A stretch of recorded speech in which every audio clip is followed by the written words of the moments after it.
We will guide you through how to make vertical videos in Camtasia for YouTube Short. Quick disclaimer, skipping a single step will affect your final result, so you need to follow this step-by-step guide carefully. If this guide helpful, don't forget to like and subscribe. First, don't forget to comment if you still need our help or want to ask something, and we will reach you as soon as possible. Second, make sure that Camtasia is already installed on your device before you begin this tutorial.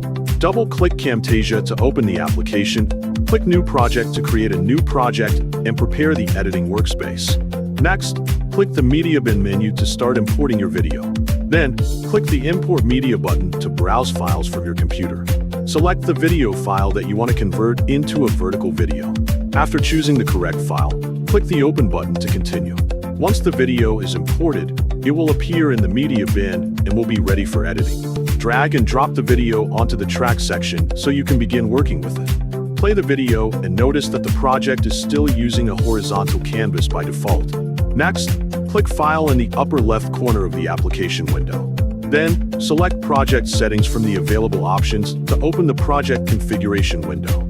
Focus on the Canvas Dimensions section because this is where you can change the project format. Click the drop-down menu icon to display the available canvas presets. Find the vertical category from the list of available formats. For example, select the 9.16 Full HD format to create a project that is suitable for YouTube Shorts and other vertical video platforms. After that, click the Apply button to save the changes and update the project canvas.